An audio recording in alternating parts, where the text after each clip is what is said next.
FanDuel is the main sponsor for our next topic. The NBA's back. There's no better place to get in on the action than with FanDuel, the official sports betting partner of the NBA. Even if you missed the start of the game or want to ride the hot hand, FanDuel has live bets from everything from who will score the next bucket to fourth quarter comebacks. Plus, you can combine your live bets into a same-game parlay for a shot at bigger payouts. Right now, FanDuel is giving new customers $300 in bonus bets if their first $5 bet wins. So head over to FanDuel.com/UCSS to sign up and play your game with FanDuel, the official sports betting partner of the NBA. G. Bush, how in the world do you explain one team giving up back-to-back return touchdowns, one kick return, then a punt return, and there's been no movement on the job security of one Bubba Ventrone? How do you explain it? Because this is the way it works. Kevin Stefanski still has control over his staff, and the way it works in the NFL is this. I've talked to former coaches about this, about firing people during the middle of the season. And when you're a head coach, they have a courtesy. So you don't want to fire somebody in the middle of the season because that would signify that you are so incompetent that you have to go and leave the building because you're that bad at your job.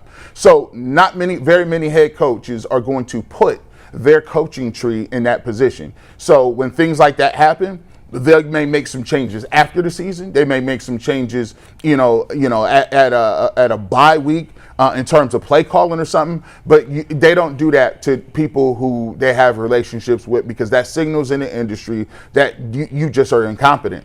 So that's the reason Bubba Ventrone is still there, and it's the reason probably nobody on the staff is going to get fired during the middle of the season because it's frowned upon in the fraternity of coaching. Now, in terms of what is his merits on doing it, or should it be done? Sure, it should have been done. The special teams are horrible, and this is one of the microcosms of why the Browns are bad.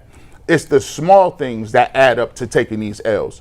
When you give up 2 back-to-back touchdowns like that in your special teams, that's a lack of detail, it's a lack of effort, and it's a lack of want to and understanding and placing an importance on those minor things.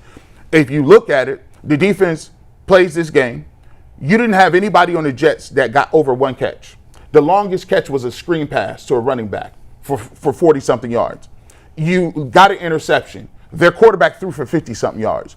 But you gave up 2 back-to-back touchdowns in the kicking game. Has that ever happened before? I don't think so. I saw a stat yesterday. It was the shortest amount of game time elapsed between back-to-back punt and kick returns allowed. So I'm sure it's happened before. They've given up 2. But yesterday was the shortest amount of game time elapsed. That was the game. What was crazy, that was the game. Right after a nice touchdown drive. Right. You're like, all right, let's go. Yeah. We're cooking. Very next play, 99. Those are the things that it's a hallmark of bad teams. Like you can't. This is all time bad. Bull. You could tell watching the game that it was 2 bad football teams. That they just both teams did a lot of stupid things. Even a play that seemed smart. I don't know if anybody else picked up on this. They didn't mention it on the broadcast. In that last drive where the Browns had those 2 terrible penalties.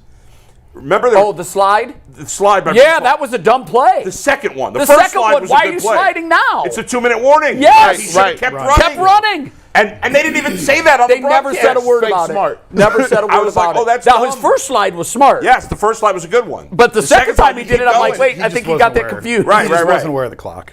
But a good team makes the players aware. I feel like. Did you guys see Trevion Henderson's second touchdown? I did not. Yes. When he looked at the sideline. He literally had so much time. Yeah. He was running down the sidelines, and then he wasn't sure, should I score? Should I go down? He pointed to the sideline, like, should I score? Yeah. And they were like, it was crazy. Yeah, go in.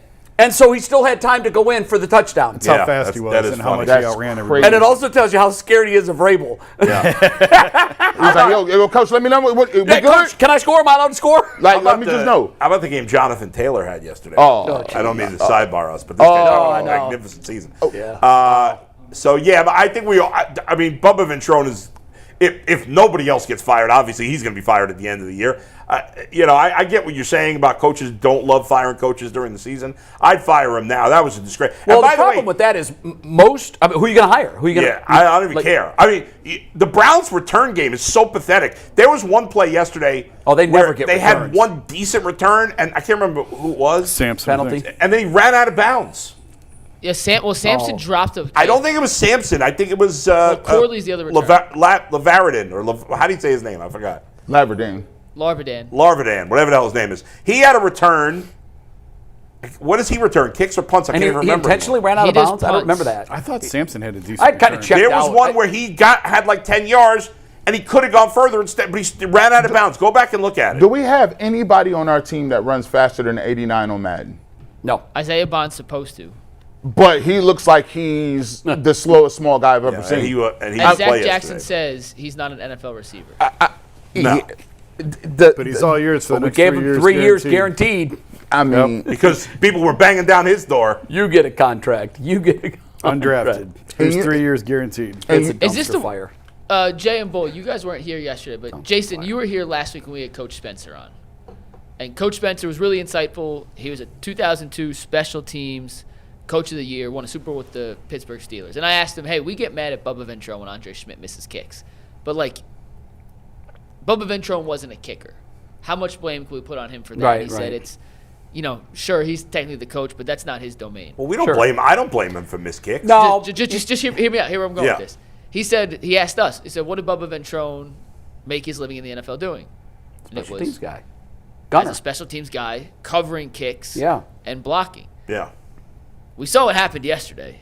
Right. And now I'm curious, and Jason, I'm curious because you were there and you heard Coach Spencer kind of talk about it. I understand that changes probably aren't going to happen mid-season, even though they could. This is just not how. Why are they probably not? I mean, it happens all the time. Guys get fired during the It season. really, I think it's less common than you think. Yeah, but if it's not. I mean, it's if like a, it head never coach, if a happens. head coach gets blown up, so if he- there'll be coaches that go with them. But typically, what's your drawing pool? Coordinators don't usually get fired. Yeah. 'Cause I mean, Joe Wood should have been fired. They get in the season. The Lions and he just wasn't. demoted their offensive coordinator because Dan Campbell took the play call. But the Lions are trying to win. The Lions Right. are a good franchise trying to win. Yeah. They're not trying to win. So why would you fire a guy he's helping them? Like seriously, Again, Jason, the coaches are not trying to lose. the coaches are not trying to. Why win. would you try to lose? Listen, I used to be in favor of when you were a bad team. I get it, but look at the teams that are going to pick in the top 10 this year. It's the same teams every year. Yeah. They get high picks every year. And they screw 'em the up. The Steelers never draft high. They get good players. The Ravens never draft high, get good players. Yeah. The Packers, the Patriots. Like a lot of the one time the Patriots did draft high, they drafted Drake May, and now they're in good shape again. The Tennessee's sucked since they fired Vrabel. Saints have sucked every year since Breeze left. The Giants have been terrible for a decade. The Browns have been terrible for 4 decades. The Jets have been terrible for most of the last 6 decades. It's the same. Doesn't matter how high they pick. They're going to screw it up. Yep. Ownership. We've substituted one of the most focal parts of what it is to play football in organizations, and that is development, coaching, and scouting. We've completely thrown that in the trash can just for this lottery ticket of, listen, we're garbage. We don't understand how to develop, but if we get a high enough pick, then we don't need to do our jobs. No, it's still your job to develop, even if you get a good player. The Browns have gotten high picks or had years. an opportunity to get picks every single year. And what do? Half of them don't make it to the first-year contract, Jed Wills. You either make an evaluation on Baker Mayfield that turned out to be wrong, right? You make an evaluation on some of these guys at defensive tackle, and you pick wrong. You trade down. All these things are on you. So, yeah, you can have a great number 1 pick, but here's the thing. All right, draft you a quarterback. And then how are you going to come back next year with no receivers and no linemen and then say Expect different results. and expect it's going to be the same thing? Can you put up the still again that shows where they currently stand in the draft? I think they're fourth or fifth. They're currently the 4th pick, yeah. Does anybody think that there's a franchise-changing player that will be on the board at number 4? No. I mean, they might end up higher than that, Yeah, but They there may. could be a There's franchise-changing good players. player. I don't know if it's There's going to be a good players quarterback. in the draft every year. No, what I'm saying is there are great players everywhere.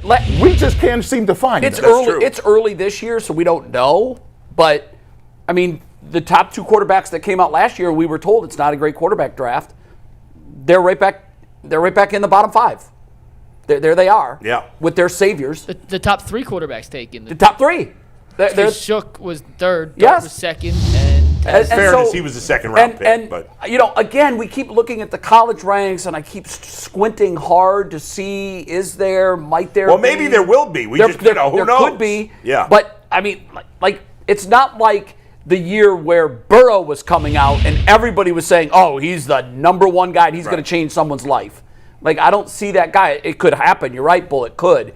But well, even last year, 2 years ago, with Caleb Williams so far has been okay, and Jaden Daniels and Drake May. Like, people had high hopes for that draft class. And Bo Nix, you know what I'm saying? But right now, it doesn't feel like that's going to – right now, it feels like this year's going to be like last year where it's a lot of question marks. And we've been saying this all along. But like, you can't bank your life. If you banking your life on somebody 22, 23 coming out saving you, when you still have had the line, you don't have – here's what you do. Give me a lineman. Give me a lineman. If you want to go back and get you a veteran, whatever. First of all, Shedeur Sanders should be playing tomorrow. That's first and foremost. Let's get that out of the way. Second of all, you go get you another veteran and let them cats do what they're going to do and bring back Dylan Gabriel because you thought he was a backup anyway. And you go get you the best available lineman. You go give me Cardinal Tate, and then you give me 7 more linemen. And guess what? You can't, and I'm on a free agent receiver. And if you don't do nothing in 2026, here's what you can do. You could do what you wanted to do from all along. Go get you Arch Manning or one of these other dudes or Sellers who's going back to school. But as far as I'm concerned, it's malpractice if you run around talking about let's get another quarterback and run this back with this. It'll be the same thing, and then they're going to get fired. Yeah, well, if you have new guys making the pick and they're going to get fired. I still think that. the Browns are going to draft a quarterback next year, but who knows? Oh, they are.